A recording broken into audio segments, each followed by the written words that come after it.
We can't hear. Still can't hear you. Here. He's connecting to audio. You're on mute. You're muted.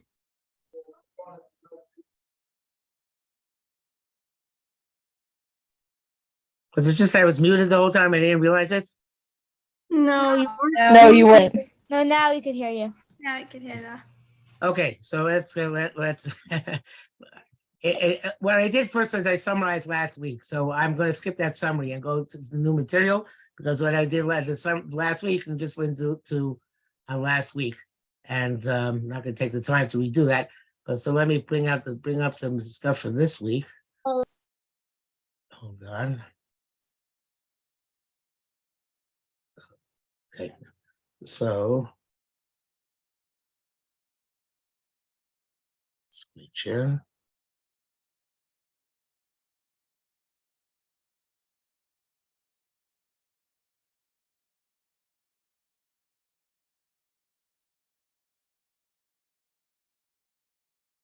Okay, so the question that he's at in Parakut Zion, he asked the question, which is why does the Torah require us to daven? The Torah gave us a mitzvah to daven. What for? If I feel I need something, I'll daven. If I don't feel I need something, why do you demand me that I daven? It's not fair. It's if I don't feel like davening, why should I have to daven today? So that's the question he's going to ask, and he's going to give an interesting answer to it. Now, there are many answers. A question like that is a great question, and a great question has many great answers. But he's going to give his answer, and you'll see if you like it. Okay?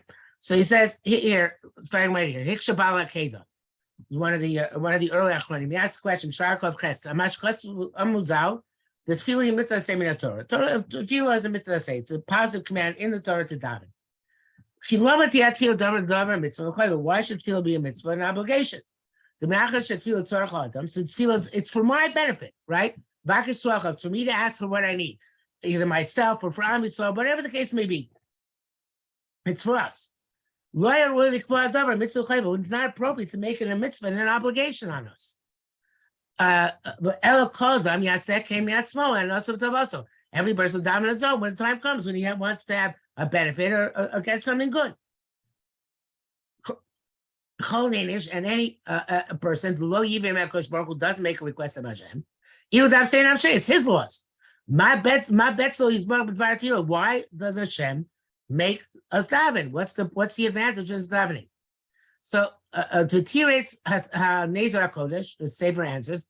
Tefillah is a mitzvah same Torah because the following reason. Now I want to give an introduction to this, which is one of the things we don't learn in elementary school is Parshas Noach. Did they teach you Parshas Noach in elementary school? They skipped to Lech Lecha. In second grade. We learned it in second grade. You learn Noach. Well, so most schools skip Noach. So there's an amazing thing at the end of Noach, which most schools don't teach, which is Migdal Bavel. And there's amazing thing in Migdal Bavel, which is that Hashem says to the Malachim, to his Beis Din, so the angels who come to judge mankind with him, he says, let's go down and see what they're doing. And then Hashem comes down with his Malachim, and he sees what they're doing. He says to the Malachim, you know what, let's mix up their languages, because if we don't mix up their languages, who knows what's going to happen, right? So therefore, he mixed up all languages, and they scatter. So the obvious question is, you're God. You can do anything. What do you mean? We have to make sure they don't do anything by mixing up the languages. If they do something bad, just zap them, right? Get rid of them. What does it mean you have to go and change their languages? So the answer is, among many answers, but the answer I like is that Hashem made certain rules when he created the world, and he has to play by the rules. He committed himself to do that. And there's amazing Chazal says that in the days of David HaMelech, when they went out to war, people get killed and wounded. In the days of Achav, who was one of the later kings of the northern kingdom of Israel, they go out to war, nobody would get killed and wounded. And the Gemara says, well, how could this be? The generation of David HaMelech, they were great tzaddikim. And the generation of Achav, they were tremendous Rishonim. Yet the generation of Achav had an advantage over the generation of David. So Chazal answered, the difference is that the generation of David, they didn't get along with each other. There are a lot of internal squabbles and divides. In the days of Achav, everybody got along with each other very well. And we bring evidence, brings evidence, which we have as the differences between the generations. So, but the point is that unity is an amazing, amazing power. Achdus, it's an amazing power. That's what we end Shemona Esrei with. Barucheinu Avinu kulanu ke'echad bar panecha. Give us a bracha, all of us together. And we said, by Nusach Svara, it says, Barucheinu Avinu kulanu ke'echad yachad. Same idea, but he even stressed the word yachad. Because with Achdus, we can get tremendous bracha. And that's in between the Dor HaMabul, at the beginning of Parshas Noach, and Dor HaFloga, the generation of the tower at the end of Noach. The Dor HaMabul, they had no unity. They killed and robbed and steal and cheated each other, and therefore they were destroyed. The Dor HaFloga, they had tremendous achdus, and therefore that's why they weren't destroyed. But not only that, Hashem says, based on the rules that I made, if I don't mix up their languages, if they remain with achdus, whatever they're trying to do, they're going to accomplish. I can't stop them. Of course, I can make a nace, but I promise not to. So therefore, he says, the only thing I can do is destroy their achdus. Once the achdus is destroyed, they won't be able to do what they're doing, and we can scatter them, and whoever they're trying to rebel against me, it won't happen. But the rules, but it's HaKadosh Baruch Hu made creation, and he sticks to the rules. Maral says even miracles have rules. Not certain miracles don't happen, right? People don't sprout a third eye in the middle of their forehead. Doesn't happen, right? Because that's not that miracle that Kosh Baruch Hu makes. You can all hear me now, right? Right? Okay, just want to make sure. So so let's go on and see what he says inside here. He says, Hashem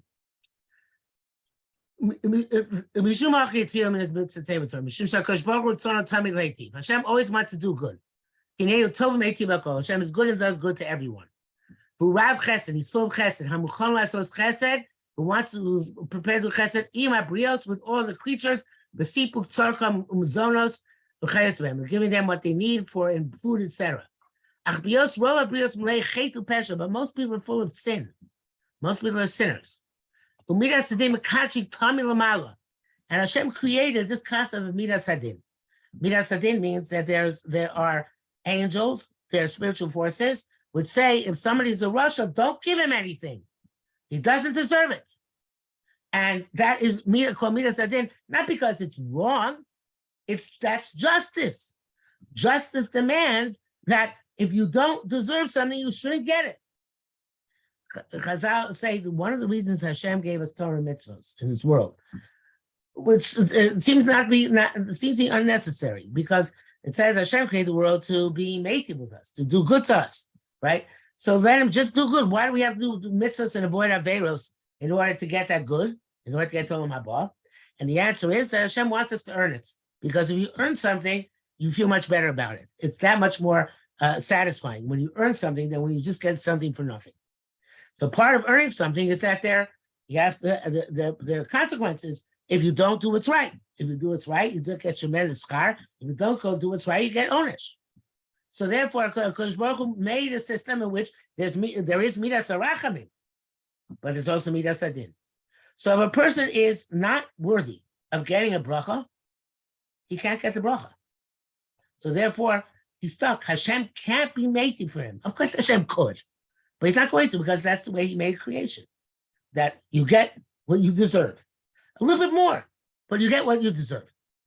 He said, it's Rav Chesed, which means he'll do, if you're worthy a little bit, you get more than you deserve, but you have to be worthy somewhat. So therefore, if since we're Moli Chetu Pesha, and Midas Tadim Mekarchik to the Mala, and the Midas is always prosecuting us, telling Hashem how bad we are. Because Hashem is just in all his ways. So it's hard. It is something which is not hard in the sense that it's difficult, but something which is Hashem. It's something Hashem doesn't want to do because it changes the way he created the world. Levato Shorsadin, he doesn't want to destroy the letter of the law, which does come into effect because of the prosecution against us, because of the meat of justice demands that we don't get things. So tefillah has a special koyach. Tefillah, I'm not my dad. Tefillah who osten nachas ruach lekono. By davening, it makes, so to speak, Hashem satisfied. And if Hashem, and that means that who mosif shaydezim is orem rachim b'meila. That way, the rachim comes on its own. The kitzuk midas adin and the prosecution midas adin nimtak b'rachim b'chesed. It's sweetened with the rachamim and with the chesed. Who mosif kach v'roshamala. This gives strength to HaKadosh Baruch Hu's power, so to speak. So that we can get the bracha with satisfaction, with complete Ratzon Hashem. That's its mitzvah davening. So again, the davening is for us to have a schus, even if we're don't have a schus in our regular lives. Davening opens doors which otherwise are closed. Hashem doesn't need the davening; we need the davening. Because since if we're lacking in merit in our schus, we might not get the things which we want or deserve, or actually don't deserve them. We might not get the things we want or need because we don't deserve them. So tefillah is a special mitzvah Hashem gave us as a chesed, in order that even if we're Rishoyim, we can get what we need or what we want. And it's amazing. Gemara says that if you have a burglar, guy wants to steal money from a house, says ganav apur machtarta. A ganav, he's at the opening he's about to break into a house. So he'll tunnel into the house to steal stuff. Rachmana Kari, he davens to Hashem. And the bandit, the davens to Hashem, please, Hashem, help me in my theft. Help me be successful in my stealing from this house. And the Gemara doesn't say it outright, but the implication of the Gemara is that tefillah is accepted. And Hashem helps him out. Yes, Yati D'Shmaya, because that's a tremendously sincere davening. This is which the burglar is davening at that point. So tefillah is a tool to break through even my rishus, even the rishus of burglary, and Hashem gives a bracha. So that's the idea of tefillah being a tool for us to get the bracha of Hashem, even when there are other things which indicate that we don't deserve it. That's one question answered. And Perak Yochesi asks a different question. And I don't really like his answer. I have a different answer. But the basic question is, let's read it inside. But you've already a fate Torah. We read the answer. Hashem is Baruch Hu Koker Leid. Hashem knows what's in your heart. By the way, nobody else knows what's in your heart. Even Malachim don't know what's in your heart. What you're thinking, only you know. And Hashem. Okay, so but Hashem does know. So Hashem knows what you are. Why do you have to daven? Why do you have to bench? Why do you have to make any bracha out loud? Just focus on Shemayim in your heart, and then everything will be fine, right? So this is a very basic question, which is lots of people ask, even very early in life. Why do I have to daven out loud? Let me just think the thoughts. That should be enough of my relationship with Hashem. So he says that what he says is that every tefillah is even if tefillah itself has no kavannah. If you say the words of tefillah, so then it makes an impression in Shammai. In other words, if you sometimes we don't have any kavannah, but even still, since you say the words, it does something. I remember once in 6th grade, we had a substitute. I don't remember much of elementary school, but I remember this time the substitute came in, and he drew a bunch of zeros on the board. And he said, these zeros represent all the tefillos we daven without kavannah. 0, 0, 0, 0. Then you daven one tefillah with kavannah, you put a 1 on the board. But you don't put the 1 on the board after all the zeros. You put the 1 on the board before all the zeros. In other words, instead of 0, 0, 0, 0, 0, 6 zeros, you have now 1,000,000, because you put 1, 0, 0, 0, 0, 0, 0. So when he says that a tefillah, even if it's without kavannah, it can do something. Even if it doesn't do something now, but it's later on when I daven a tefillah with kavannah, so then the words I said are out there. And those words can have an impact even later on. They say that the Baal Shem Tov, when he's coming to a very old shul, he would say it's crowded in here. So they say, even if it was very empty. So he asked the Baal Shem Tov, why is it so crowded in here? What do you mean it's crowded? So he said the shul is full of many tefillos which never went up to Shamayim. all the tefillos got stuck down here in the shul because people davened them without kavannah. So therefore, it's very crowded with all those davenings which didn't go up to Shemayim. So the Baal Shem Tov said, when I come into a shul like this, I uplift all those tefillos. I had to move them from the shul and put them in the right place in Shemayim where they're supposed to go. So whatever that means, the point is that a tefillah, which is said, even if it's not does itself, it's a deficient, has flaws, has chesroinus, nevertheless it was said and it can be brought up later on, whether by tzaddik like B'Shem Tov, or whether by tefillos which you daven yourself with kavannah, it uplifts those words which were said previously.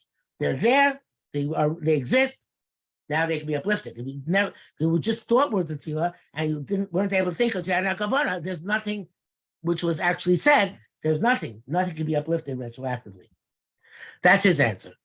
I don't like that answer so much. The answer I like better is that things a person thinks are not solid. Things a person say are much more solid. As a matter of fact, there's a common saying, the question who said it, not everything one thinks, one says. Not everything one says, one writes. Not everything one writes, one publishes.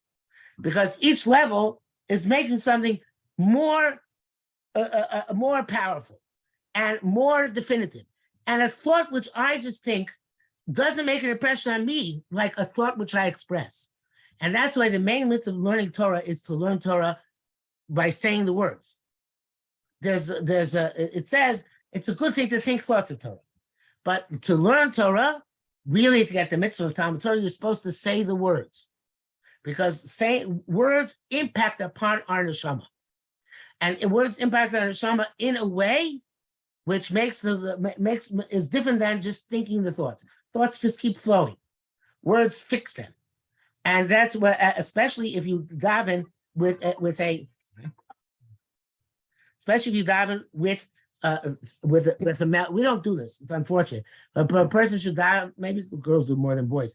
But daven with a niggun, with a chant, with music, because then if you do that, it makes an even greater impression. Something you sing makes a greater impression than something you say, and therefore the feeling becomes that much more greater. So therefore, and by Hasidim, this is a very controversial thing. But Hasidim not only used to daven with words, they used to daven out loud. That is to shout the words of tefillah. The Karina Hasidim are famous for shouting tefillah. You go to one of the shuls, they're shouting davening. And there are other Hasidim who put an emphasis on physical movement during davening, like chuckling, going like this, or and even their Hasidim used to make somersaults in the middle of davening. That was very controversial. But the idea is that the more something is expressed, even physically, according to these opinions, the more it has an impact on me, the more the tefillah works on me. And I become a better person by the tefillah. Just like the Torah works better for me when I say it. And the same thing about anything we do. It's easier to have kavannah when I say something than when I just think something. And it even has more impact upon me if I say it out loud. And even more impact upon me if I sing it, and so on and so forth.